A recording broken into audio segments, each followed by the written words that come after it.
हम बात करेंगे फरीदाबाद से लेकर नूह तक पाकिस्तान के आतंकी मॉड्यूल की। दिल्ली फिदायीन हमले की जांच कर रही एजेंसियों ने नूह में पाकिस्तान की जासूसी मॉडल का भंडाफोड़ किया। पाकिस्तानी खुफिया एजेंसी के लिए जासूसी करने वाले रिजवान नाम के एक शख्स को गिरफ्तार किया गया। साथ ही उसके एक साथी मुशर्रफ को भी हिरासत में लिया गया। आतंकी संगठन जैश के फरीदाबाद मॉड्यूल के पर्दाफाश होने के बाद ये बड़ी कामयाबी है। वहीं दिल्ली बम धमाके में पुलिस ने आतंकी उमर के एक साथी शोएब को गिरफ्तार किया, जिसको 7 दिन की एनआईए कस्टडी में भेज दिया गया है। और सबसे पहले बात करेंगे देश के खिलाफ साजिश रचने वालों की। हरियाणा के नूह से पाकिस्तानी खुफिया एजेंसी आईएसआई के लिए जासूसी करने के आरोप में रिजवान नाम के एक शख्स की गिरफ्तारी हुई है। उसके फोन कॉल डिटेल्स सामने आए हैं।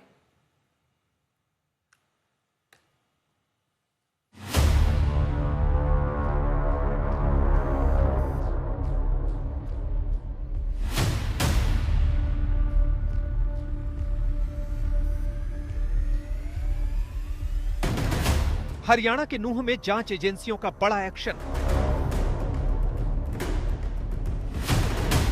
पाकिस्तान के लिए जासूसी करने के आरोप में एक शख्स गिरफ्तार।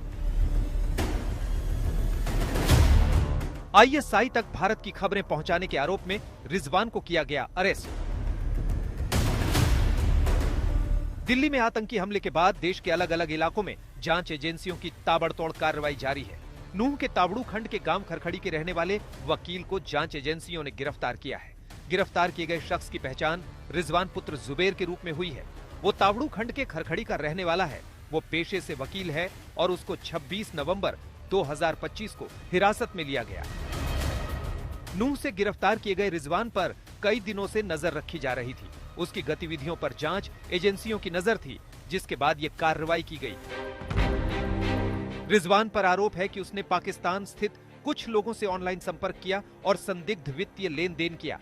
रिजवान के मोबाइल में व्हाट्सएप चैट, कॉल डिटेल समेत कई डिजिटल सबूत मिले, जिनके आधार पर उसे हिरासत में लिया गया। जहां एक तरफ वकील रिजवान पर जांच एजेंसियों ने पाकिस्तान के लिए जासूसी का आरोप लगाया है, वहीं दूसरी तरफ उसके परिवार ने सभी आरोपों को सिरे से खारिज कर दिया है। रिजवान की गिरफ्तारी के बाद जांच एजेंसियों ने उसके साथी मुशर्रफ उर्फ परवेज को भी हिरासत में लिया है। मुशर्रफ भी पेशे से वकील है और जांच एजेंसियां उससे पूछताछ कर रही है। दो सिपाही जावे तो वहां में देखे हम यहाँ ना कहेंगे हमारे दो से छोड़ो हमारे नजरों से निर्दोष है और हमारे नजरों से पूरे परिवार की तरफ से निर्दोष है और कॉलोनी की तरफ से निर्दोष है। हमारे यहाँ में कोई निष्पक्ष जांच। हाँ जी, अब यहाँ में जो निष्पक्ष जांच हो जाता हमारा मालिक चाहता हमारा लड़का ना निकले। इसको रात में सीआई वाले ने उठाया है और मेरा भतीजा निष्पक्ष जांच कराई जाए उसके बारे में, वो निर्दोष निकलेगा, उसका कहीं भी कोई फॉल्ट नहीं है।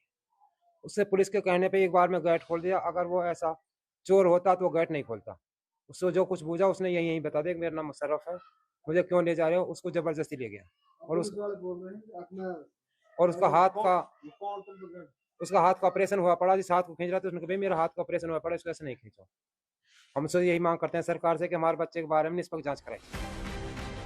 मंगलवार की रात को हिरासत में ली गए मुशर्रफ से जांच एजेंसियां पूछताछ कर रही हैं, जिसमें उसके और रिजवान के लिंक की तलाश की जा रही है।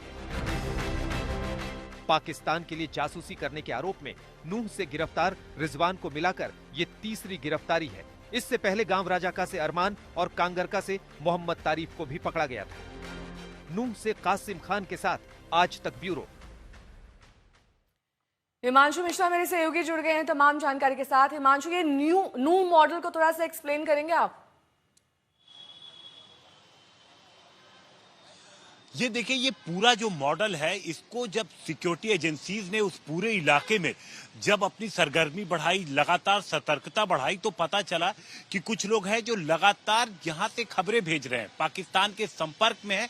एक चीज पता लगी, इसके बाद जब इन्वेस्टिगेशन आगे बढ़ी तो पता चला वित्तीय लेन देन, जो पैसों का लेन देन है, हवाला के जरिए पैसों के आने जाने की जानकारी जब एजेंसीज को लगी तो उसके बाद फिर पुलिस ने एक एक कर लोगों को पकड़ना शुरू किया। और उसके बाद जब रिजवान को पुलिस ने पकड़ा तो कई सारी चीजें जानकारी मिली, जो सबसे पहले उसके लैपटॉप और मोबाइल फोन से कुछ चैट भी मिले और पाकिस्तान के लोगों से संपर्क भी दिखा, जो फॉरेंसिक अब जांच भी कराई जा रही है फोन और लैपटॉप की।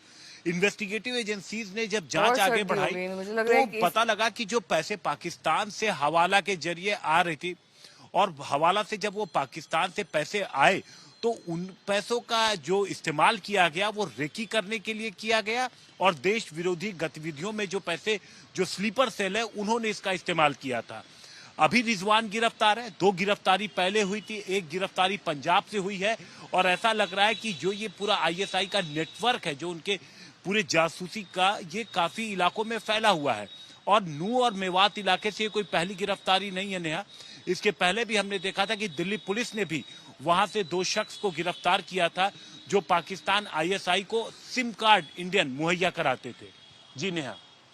ठीक है, लौटेंगे आपके पास। इस बीच दिल्ली आतंकी हमले के बाद जैश के फरीदाबाद मॉड्यूल का पर्दाफाश हुआ।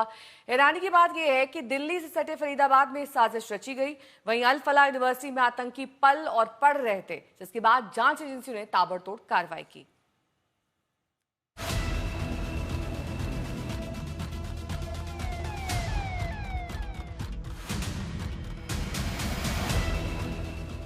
दिल्ली में फिदायीन हमले के पीछे जैश का फरीदाबाद मौजूद रहा। आतंकी को पनाह देने वाली अल फलाह यूनिवर्सिटी पर शिकंजा और कस गया है। आतंकी लिंक वाली अल फलाह यूनिवर्सिटी से जुड़े अब तक 3 गिरफ्तारी हो चुकी हैं। सभी सीधे तौर पर सुसाइड बॉम्बर डॉक्टर उमर के संपर्क में थे। दिल्ली में हमले के मास्टरमाइंड डॉक्टर शाहीन सईद और डॉक्टर मुजम्मिल शकील और शोएब इस साजिश का हिस्सा रहे।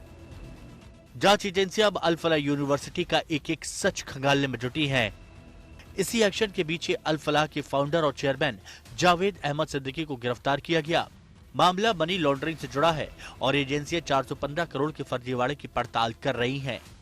अल फलाह यूनिवर्सिटी के तार सिर्फ आतंकियों से जुड़े होने के आरोप नहीं है, बल्कि ईडी की माने तो साल 2018 से अल फलाह यूनिवर्सिटी छात्रों के भविष्य के साथ में खिलवाड़ भी कर रही थी और इन्हीं छात्रों के जरिए 415 करोड़ रुपए की काली कमाई पिछले 6 से 7 सालों में अल फलाह यूनिवर्सिटी और उसके संस्थापक जवाद अहमद सिद्दीकी ने किए। ईडी की माने तो अपनी 9 फर्जी कंपनियों के जरिए जवाद अहमद सिद्दीकी इन 415 करोड़ रुपए को इधर से उधर घुमा रहा था। अब ईडी यह जांच कर रही है कि क्या इन्हीं पैसों का इस्तेमाल कहीं आतंकी गतिविधियों को अंजाम देने के लिए तो नहीं किया गया। अल फलाह यूनिवर्सिटी में ताबड़तोड़ एक्शन के बाद जावेद अहमद सिद्दीकी विदेश भागने की फिराक में था।